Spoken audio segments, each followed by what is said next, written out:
عزل جلال والاکرام، دلوں کو ایمان کے نور سے منور کرنے والے مہربان اللہ کی ہیں سب حمد و ثنا۔ بسم اللہ الرحمن الرحیم۔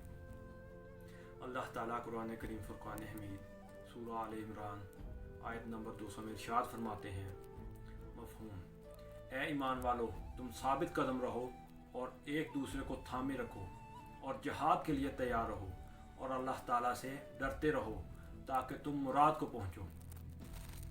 جہاد ہم تمام مسلمانوں کی زندگیوں میں بہت اہمیت کا حامل ہے، اور ایک بہت بڑے سپہ سالار حکمران جن کا نام نور الدین زنگی، مسلم دنیا کے عظیم ترین سپہ سالار، عاشق رسول اور مصالح حکمران نور الدین زنگی۔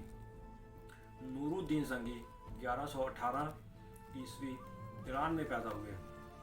آپ کے والد کا نام عماد الدین زنگی تھا۔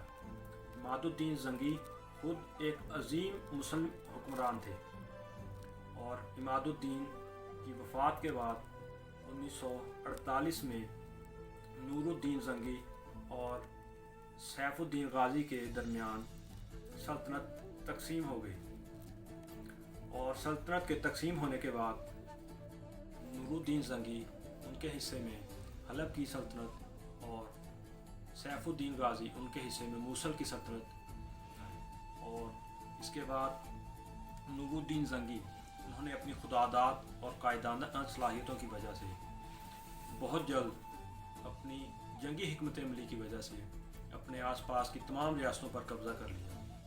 اس کے بعد انہوں نے شام اور ایران کے قریب تمام اسلامی ریاستوں کا اتحاد قائم کیا اور یوں صلیبیوں کے ساتھ جہاد کا اعلان کر دیا۔ نور الدین زنگی انہوں نے دمشق کے گورنر کے ساتھ، گورنر معین الدین، ان کے ساتھ 1948 کو اتحاد قائم کیا، اور اتحاد کا جو معاہدہ تھا اسی کے تحت انہوں نے گورنر کی بیٹی عصمت خاتون سے شادی کی، اور اس کے بعد انہوں نے بہت ساری جنگیں لڑی اور بہت سی فتوحات سمیٹی۔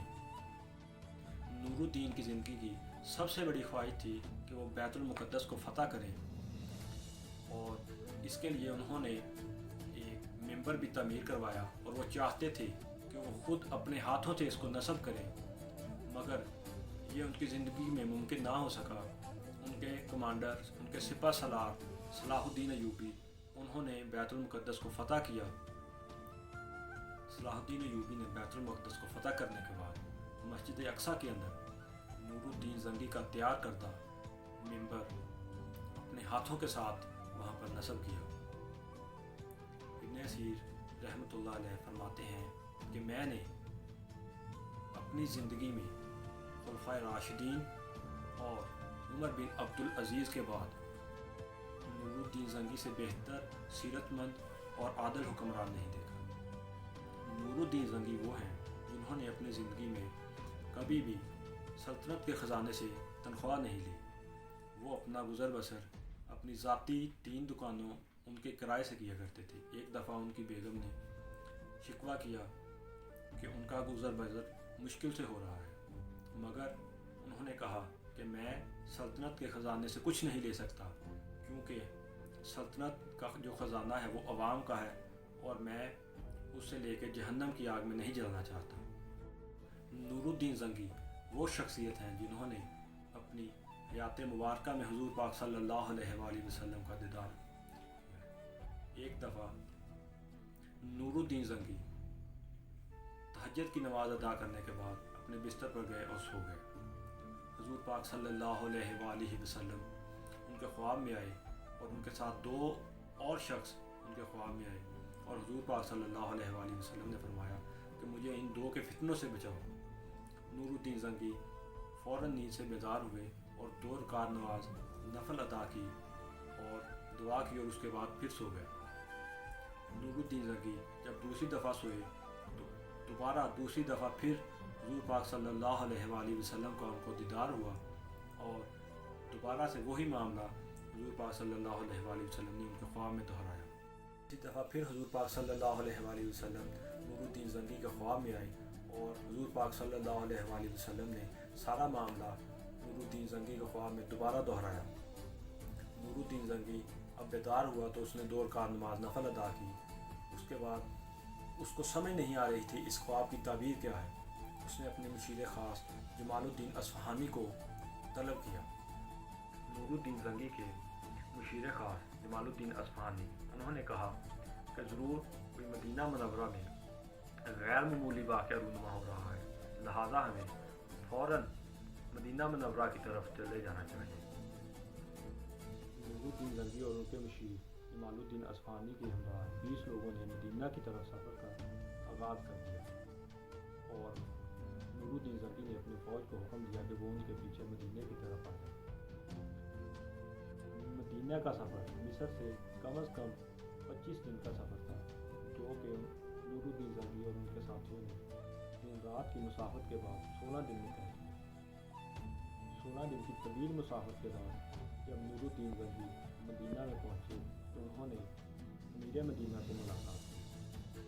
امیر مدینہ سے ملاقات کے بعد نور الدین زنگی نے تمام تر واقعات جو کہ حضور پاک صلی اللہ علیہ وآلہ وسلم نے خواب میں بیان کیے، انہوں نے امیر مدینہ سے بیان کیا تاکہ اس مسئلے کا وہ حل نکل سکے۔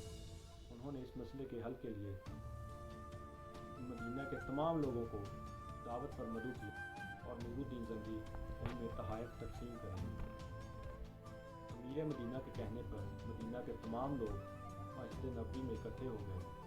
انہوں نے دعوت کا اہتمام کیا اور دعوت کے اہتمام کے بعد نور الدین زنگی ایک ایک کر کے سب کو دیکھ رہے تھے کہ ان میں سے کون وہ ہیں جو حضور پاک صلی اللہ علیہ وآلہ وسلم نے ان کو خواب میں دکھایا۔ مگر ان تمام لوگوں میں سے وہ کوئی بھی نہیں تھے، تو انہوں نے امیر مدینہ سے پوچھا کہ کیا کوئی شخص ایسا ہے جو اس دعوت میں نہ آیا ہو؟ تو انہوں نے بتایا کہ 2 مغرب سے آئے ہوئے لوگ ہیں جو کہ حج کے بعد یہاں پر قیام پذیر ہے، اور ان کی رہائش مدینہ روضہ رسول کے بالکل پاس ہے، اور وہ بہت عبادت گزار اور پرہیزگار ہے، لہٰذا وہ اپنی عبادت میں مصروف ہوں گے، اس لیے وہ نہیں آ سکے۔ تو نور الدین زنگی نے حکم فرمایا کہ ان 2 اشخاص جو ہیں ان کو بھی بلایا جائے۔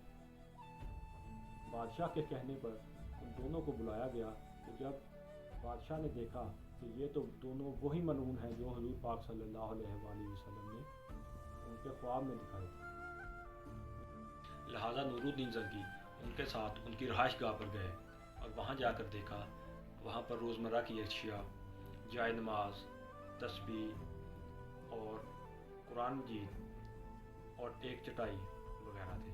اس کے علاوہ ان کے کمرے میں کوئی اور چیزیں نہ تھیں۔ جب نور الدین زنگی نے چٹائی کو اٹھایا تو چٹائی کے نیچے ایک پٹا تھا۔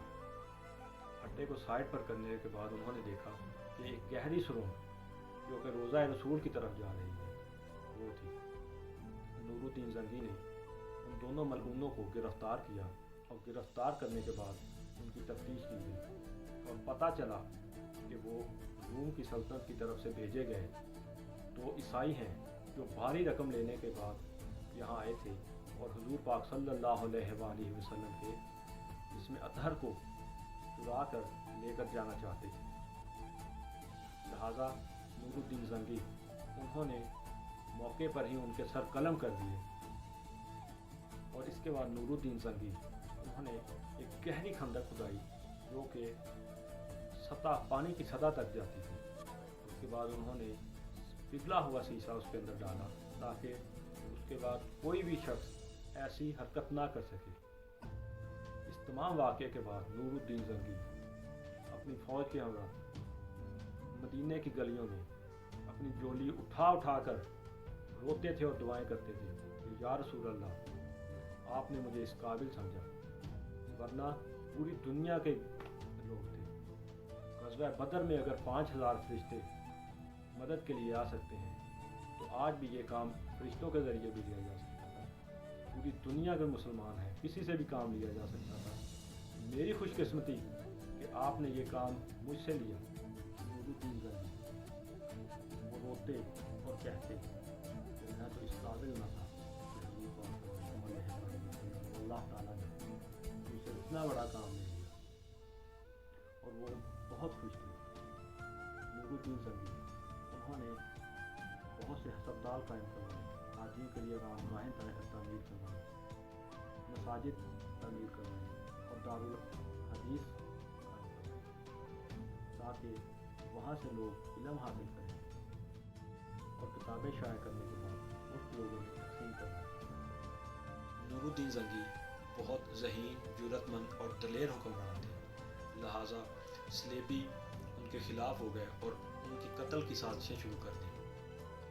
حسن بن صبا اور ان کے سپاہیوں نے نور الدین زنگی اور صلاح الدین ایوبی کو مارنے کے لیے ان کے پیچھے گئے، مگر جب وہ وہاں گئے تو صلاح الدین ایوبی وہاں موجود نہیں تھے، لہٰذا نور الدین زنگی انہوں نے زہر دے دیا اور نور الدین زنگی 1174 عیسوی 56 برس کی عمر میں اپنے خالق حقیقی سے جا ملے۔